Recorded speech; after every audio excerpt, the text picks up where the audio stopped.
Bab 1. Nasab suci, dari Muhammad Shallallahu Alaihi Wasallam hingga Adam Alaihi Salam. Nasab Muhammad Rasulullah Shallallahu Alaihi Wasallam. Abu Muhammad Abdul Malik bin Hisham berkata, inilah sirah biografi Rasulullah Shallallahu Alaihi Wasallam, Muhammad bin Abdullah bin Abdul Muthalib. Nama asli Abdul Muthalib ialah Syaibah bin Hisham. Nama asli Hisham ialah Amr bin Abdu Manaf. Nama asli Abdu Manaf ialah Al-Mughirah bin Qusay. Nama asli Qusay ialah Zaid bin Kilab bin Murrah bin Ka'ab bin Luwai bin Galib bin Fir bin Malik An-Nadir bin Kinanah bin Huzaimah bin Mudrikah. Nama asli Mudrikah ialah Amir bin Ilyas bin Mudar bin Nizar bin Ma'at bin Adnan bin Ud. Ada yang mengatakan Udat ialah anak Mukawim bin Nahur bin Tirah bin Ya'rub bin Yasjub bin Nabit bin Ismail bin Ibrahim Halilullah kekasih Allah bin Tari yang tidak lain adalah Azar bin Nahur bin Saruk bin Rauh bin Falih bin Aibar bin Syalih bin Irfasyad bin Sam bin Nuh Lamak bin Matusyalah bin Ahnuh yang tidak lain adalah Idris menurut pendapat para ulama, dan Allah yang lebih tahu yang sebenarnya. Idris adalah manusia pertama yang mendapatkan nubuwah kenabian, dan menulis dengan pena. Beliau anak Yard bin Mahlil bin Kainan bin Yanis bin Shis bin Adam. Abu Muhammad Abdul Malik bin Hisham berkata bahwa Ziyad bin Abdullah al-Bakai berkata dari Muhammad bin Ishaq al-Muttalibi yang menyebutkan silsilah nasab Muhammad Rasulullah Shallallahu Alaihi Wasallam hingga Adam Alaihi Salam, pembahasan tentang Nabi Idris, dan lain sebagainya seperti yang saya sebutkan di atas. Ibnu Hisham berkata bahwa Kejiaulat bin Qurrah bin Khalid As-Sadusi berkata dari Syaiban bin Zuhair bin Syakik bin Sum dari Qatadah bin Diamah yang berkata bahwa Ismail bin Ibrahim Halilur Rahman, kekasih Allah bin Tari yang tidak lain adalah Azar bin Nahur bin Asrak bin Argu bin Falih bin Abir bin Syalih bin Arfasyad bin Sam bin Nuh bin Lamak bin Matusyalah bin Ahnuh bin Yarid bin Mahlail bin Kayin bin Anus bin Shis bin Adam alaihi salam. Ibnu Hisham berkata, insya Allah, saya awali buku ini dengan menyebutkan Ismail bin Ibrahim, anak-anak Nabi Ismail yang melahirkan Rasulullah Shallallahu Alaihi Wasallam, dan cucu-cucu mereka.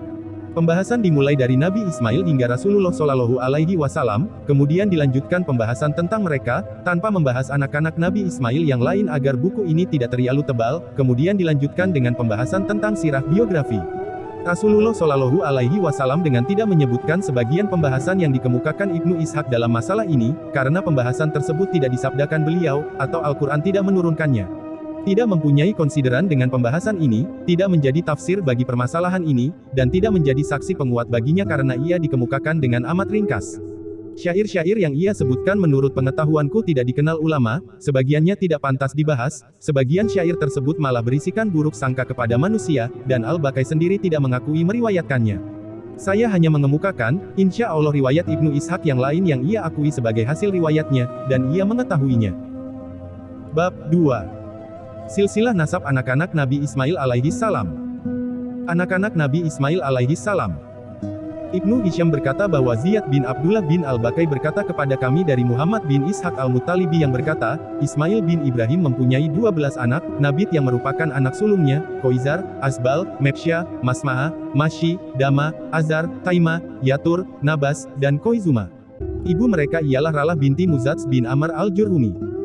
Ibnu Hisham berkata, ada yang mengatakan Mizats dan bukannya Muzats. Jurhum adalah anak Kahtan, dan Kahtan adalah nenek moyang seluruh orang-orang Yaman, dan semua nasab mereka kembali kepadanya. Kahtan adalah anak Abir bin Syalih bin Irfasyad bin Sam bin Nuh. Ibnu Ishaq berkata, Jurhum adalah anak Yaktan bin Aibar bin Syalih. Yaktan tersebut ialah Jurhum bin Aibar bin Syalih. Umur Nabi Ismail alaihi salam. Ibnu Ishaq berkata, seperti disebutkan para ulama, bahwa umur Nabi Ismail alaihi salam ialah 130 tahun. Beliau meninggal dunia dalam usia 130 tahun dan dikebumikan di Hajar Aswad bersama ibunya, Hajar. Semoga Allah merahmati mereka. Ibnu Hisham berkata, orang-orang Arab mengatakan Hajar dan Ajar. Mereka mengganti huruf A dengan alif, sebagaimana mereka mengatakan Harakulmai dan Arakulmai. Hajar berasal dari Mesir. Hadits wasiat berbuat baik kepada orang-orang Mesir.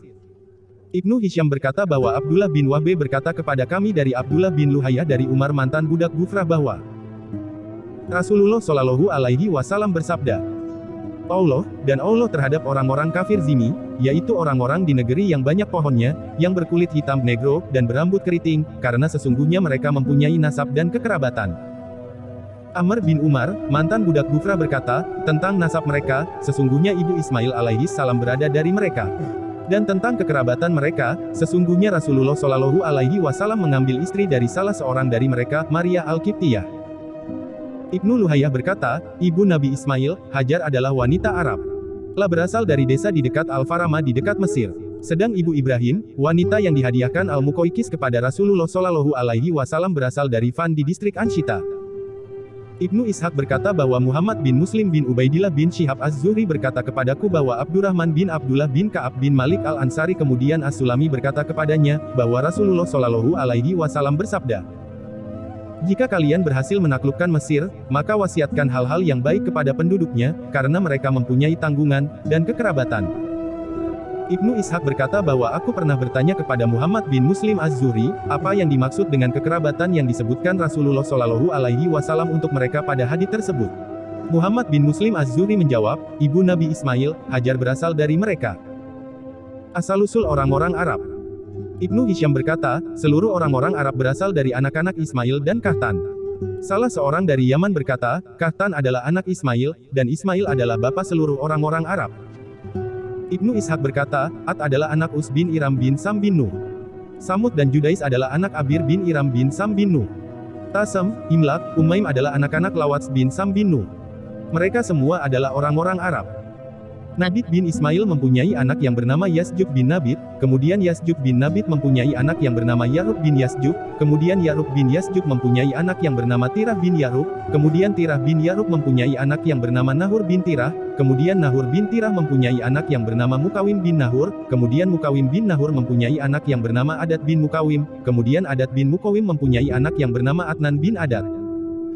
Ibnu Hisham berkata, ada yang mengatakan, bahwa Adnan adalah anak Ud. Anak-anak Adnan. Ibnu Ishaq berkata, dari Adnan, anak-anak Ismail bin Ibrahim terpencar-pencar menjadi berbagai kabilah. Adnan mempunyai dua anak laki-laki, yaitu Ma'ad bin Adnan, dan Akka bin Adnan. Ibnu Hisham berkata, Akka menetap di negeri Yaman, karena ia menikah dengan wanita orang-orang Asyariyun. Ia menetap di sana. Dengan demikian, negeri dan bahasa menjadi satu rumpun. Orang-orang Asyariyun adalah anak-anak Asyar bin Nab bin Udat bin Zaid bin Humaisah, bin Amr bin Arif bin Yasjub bin Zaid bin Kahlan bin Sabah, bin Yasjub bin Yarub bin Kahtan. Ada yang mengatakan, bahwa Asyar adalah Nab bin Udat. Ada juga yang mengatakan Asyar adalah anak Malik, adalah Mazhaj bin Udat bin Zaid bin Humaisah. Ada lagi yang mengatakan Asyar adalah anak Sabah, bin Yasjub. Abu Mahraj Halaf al-Ahmar, dan Abu Ubaidah al-Abbas bin Mirdas, salah seorang dari Bani Sulaim bin Mansur bin Ikrimah bin Hasyafah bin Qais bin Ailan bin Muzar bin Nizar bin Ma'ad bin Adnan, pernah membacakan syair kepadaku. Dalam syairnya, keduanya menyanjung Akka. Akka bin Adnan yang bergelar Gasan. Hingga mereka benar-benar terusir daripadanya. Syair di atas adalah penggalan dari syair-syairnya. Gasan adalah air di bendungan Marib di Yaman. Tadinya Gasan milik anak Mazin bin Al-As bin Al-Gauts, kemudian mereka diberi nama dengan nama air tersebut. Ada yang mengatakan Gasan adalah air di Al-Musyalal di dekat Al-Jufah, dan orang-orang yang minum daripadanya, kemudian memberikan nama tersebut kepada kabilah-kabilah dari Bani Mazin bin Al-As bin Al-Gauts bin Nab bin Malik bin Zaid bin Kahlan bin Sabah, bin Yasjub bin Yarub bin Kahtan. Nasab orang-orang Ansar. Hasan bin Sabit Al-Ansari berkata dalam syairnya dan orang-orang Ansar adalah anak-anak Al-Aus dan Al-Hazraj. Keduanya anak Haritsah bin Salabah bin Amr bin Amir bin Haritsah bin Umru Al-Qais bin Salabah bin Mazin bin Al-Asdi bin Al-Gautsu. Jika engkau bertanya, sesungguhnya kami adalah orang-orang mulia, Al-As adalah nasab kami, dan Gasan adalah air kami. Syair di atas adalah salah satu dari syair panjang Hasan bin Sabit.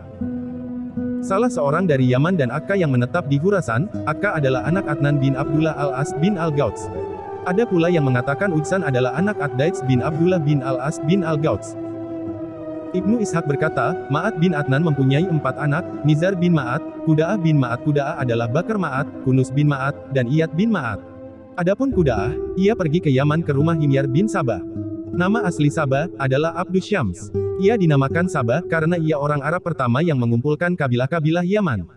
Ia anak Yasjub bin Yarub bin Kahtan. Ibnu Hisham berkata bahwa orang-orang Yaman, dan Kuda'ah ialah anak Malik bin Himyar, dan Amr bin Murrah al-Juhani. Juhaina adalah anak Zaid bin Laits bin Saud bin Aslam bin Ilhaf bin Kuda'ah berkata, kami adalah anak-anak tokoh yang mulia dan terkenal, yaitu Kuda'ah bin Malik bin Himyar. Itu nasab terkenal yang tidak dipungkiri siapapun. Di bawah batu yang diukir di bawah mimbar. Kunus bin Ma'ad. Ibnu Ishaq berkata, adapun Kunus, maka sisa-sisa mereka meninggal dunia menurut penuturan ahli nasab Ma'ad, termasuk di dalamnya An-Nu'man bin Al-Munzir, Raja Al-Hirah. Nasab An-Nu'man bin Al-Munzir. Ibnu Ishaq berkata bahwa Muhammad bin Muslim bin Abdullah bin Syihab Az-Zuhri berkata kepadaku bahwa An-Nu'man bin Al-Munzir adalah anak Kunus bin Ma'ad. Ibnu Hisham berkata, ada yang mengatakan Konosh, dan bukan Kunus. Ibnu Ishaq berkata bahwa Yakub bin Utbah bin Al-Mughirah bin Al-Akhnas berkata kepadaku dari salah seorang tua kaum Ansar dari Bani Zarik yang berkata bahwa ketika Umar bin Khattab radhiyallahu anhu diberi pedang An-Nu'man bin Al-Munzir, ia memanggil Jubair bin Mutim bin Adi bin Naufal bin Abdu Manaf bin Qusay. Jubair adalah orang yang paling ahli tentang nasab orang-orang Quraisy dan orang-orang Arab secara umum. Sebelumnya, Umar bin Khattab pernah berkata, aku mengambil nasab dari Abu Bakar radhiyallahu anhu, karena Abu Bakar adalah orang Arab yang paling jago tentang nasab. Umar bin Khattab memberikan pedang tersebut kepada Jubair kemudian bertanya kepadanya, hai Jubair, An-Nu'man bin Al-Munzir berasal dari mana? Jubair berkata, lah berasal dari tulang belulang Kunus bin Ma'ad. Ibnu Ishaq berkata, adapun seluruh orang-orang Arab, maka ada yang menyatakan bahwa mereka adalah anak keturunan Lakam, anak Rabi'ah bin Nasr. Hanya Allah yang maha mengetahui, sebenarnya ia berasal dari mana. Lakam Adi. Ibnu Hisham berkata, Lakam adalah anak Adi bin Al-Harts bin Murrah bin Udat bin Zaid bin Humaisah, bin Amr bin Arif bin Yasjub bin Zaid bin Kahlan bin Sabah. Ada yang mengatakan Lakam adalah anak Adi bin Amr bin Sabah. Ada juga yang mengatakan Lakam Iyayah Rabi'ah bin Nasr bin Abu Haritsah bin Amr bin Amir. Ia tertinggal di Yaman ketika Amr bin Amir meninggalkan Yaman. Bab 3. Penyebab keluarnya Amr bin Amir dari Yaman dan kisah tentang bendungan Marib. Penyebab keluarnya Amr bin Amir dari Yaman seperti dikatakan Abu Zaid Al-Ansari kepadaku, bahwa ia melihat tikus besar melubangi bendungan Marib. Bendungan tersebut adalah tempat penampungan air, dan mereka bebas mengalirkannya ke sawah ladang mereka. Amr bin Amir berkesimpulan bahwa bendungan tidak bisa dibiarkan seperti itu. Oleh karena itu, ia berniat angkat kaki dari Yaman.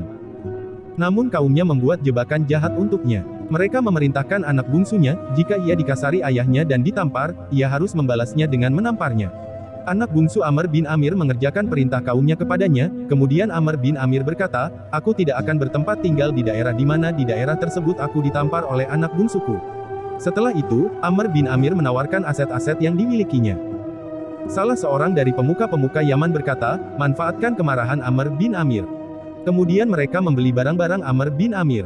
Sesudah itu, Amr bin Amir pergi dari Yaman dengan anaknya, dan cucunya. Orang-orang Ad berkata, kami tidak akan berpisah dengan Amr bin Amir. Mereka pun menjual barang-barang miliknya, lalu ikut keluar bersama Amr bin Amir hingga berhenti di daerah-daerah Akka dengan maksud pergi ke daerah-daerah lain. Namun mereka diperangi Akka, dan kemenangan silih berganti diraih kedua belah pihak.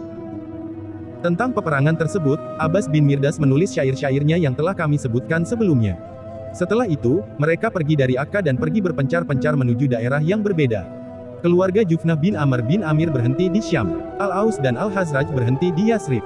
Khuza'ah berhenti di Marah. At-As-Sarah berhenti di Sarah. At-Oman berhenti di Oman. Setelah itu, Allah Ta'ala mengirimkan banjir ke bendungan tersebut dan menghancurkannya. Tentang peristiwa tersebut, Allah Ta'ala menurunkan ayatnya kepada Rasul-Nya, Muhammad Shallallahu Alaihi Wasallam. Sesungguhnya bagi kaum Sabah, ada tanda kekuasaan Tuhan, di tempat kediaman mereka yaitu dua buah kebun di sebelah kanan dan di sebelah kiri. Kepada mereka dikatakan, makanlah kalian dari rezeki yang dianugerahkan Tuhan kalian dan bersyukurlah kalian kepadanya. Negeri kalian adalah negeri yang baik dan Tuhan kalian adalah Tuhan yang maha pengampun, tetapi mereka berpaling, maka kami datangkan kepada mereka banjir yang besar. Sabah, 15-16.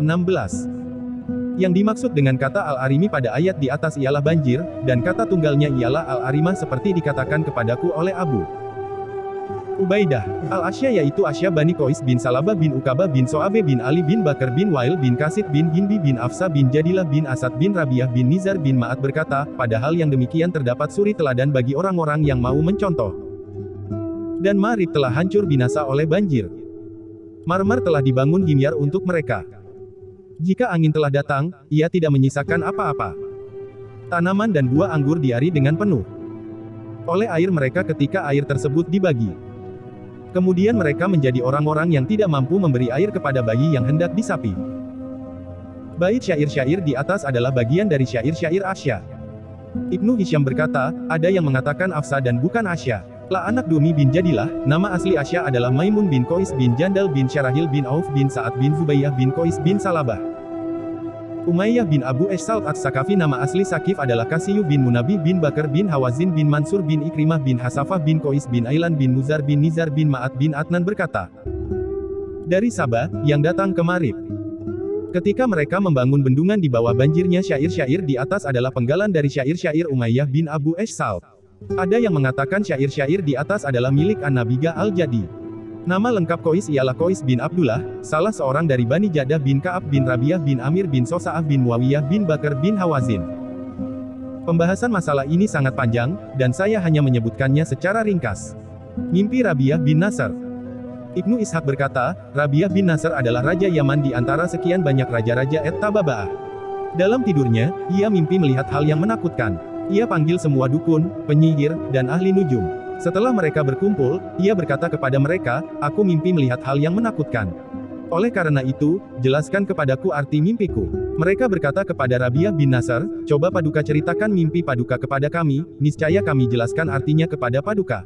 Rabi'ah bin Nasr berkata, jika aku ceritakan mimpiku kepada kalian, aku tidak puas dengan penjelasan kalian, karena sesungguhnya arti mimpiku tidak diketahui kecuali oleh orang yang telah mengetahuinya sebelum aku ceritakan mimpiku kepadanya.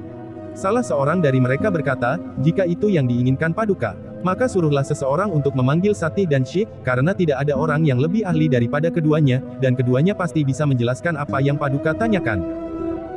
Nasab Syekh dan Sati. Nama asli Sati adalah Rabi, bin Rabi'ah bin Mas'ud bin Mazin bin Zib bin Adi bin Mazin bin Ghassan. Sedang nasab Syekh, ia anak So'abe bin Yasikur bin Ruhem bin Afrak bin Qais bin Abkar bin Anmar bin Nizar. Anmar adalah Abu Bajilah dan Hatsam. Nasab Bajilah. Ibnu Hisham berkata bahwa orang-orang Yaman berkata, Bajilah adalah anak Anmar bin Iras bin Lihyan bin Amr bin Al-Gauts bin Nab bin Malik bin Zaid bin Kahlan bin Sabah. Ada yang mengatakan Iras adalah anak Amr bin Lihyan bin Al-Gauts. Bajilah dan Hatsam bertempat tinggal di Yaman. Penjelasan arti mimpi Rabi'ah bin Nasr oleh Sati. Ibnu Ishaq berkata, kemudian Rabi'ah bin Nasr mengutus seseorang menemui Sati dan Syekh. Sati datang kepada Rabi'ah bin Nasr lebih cepat daripada Syekh. Rabi'ah bin Nasr berkata kepada Sati, sesungguhnya aku mimpi melihat hal yang menakutkan, maka coba tebak mimpiku tersebut, sebab jika tebakanmu tepat, maka tepat pula penjelasanmu tentang artinya.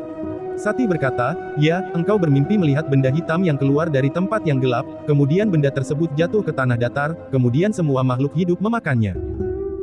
Rabi'ah bin Nasr berkata, tebakanmu tidak salah wahai Sati. Sekarang jelaskan arti mimpi tersebut. Sati berkata, aku bersumpah dengan malam dan siang, bahwa orang-orang Habsyi pasti menginjak negeri kalian, dan mereka pasti menguasai daerah antara Apyan hingga Juras. Rabi'ah bin Nasr berkata, demi ayahmu wahai Sati, sesungguhnya hal ini sungguh menyakitkan kita semua. Kapan itu terjadi? Apakah pada zamanku, atau zaman sesudahku? Sati berkata, tidak pada zamanmu, namun sesudah zamanmu. 60 atau 70 tahun yang akan datang. Rabi'ah bin Nasr berkata, apakah daerah-daerah tersebut terus-menerus berada dalam kekuasaan mereka atau tidak selama-lamanya? Sati berkata, tidak selama-lamanya. Daerah-daerah tersebut berada dalam kekuasaan mereka hanya selama 70-an tahun lebih, karena setelah itu mereka dibunuh dan keluar daripadanya dengan lari terbirit-birit. Rabi'ah bin Nasr berkata, siapakah yang membunuh dan mengusir mereka? Sati menjawab, orang tersebut adalah Iram bin Ziyazan. Telah mendatangi mereka dari arah Aden dan tidak menyisakan seorang pun di antara mereka di Yaman. Rabi'ah bin Nasr berkata, apakah daerah-daerah tersebut selamanya berada dalam kekuasaannya, atau tidak? Sati berkata, tidak selama-lamanya. Rabi'ah bin Nasr berkata, siapa yang menghentikannya? Sati berkata, seorang nabi yang suci yang mendapatkan wahyu dari Zat yang Maha Tinggi.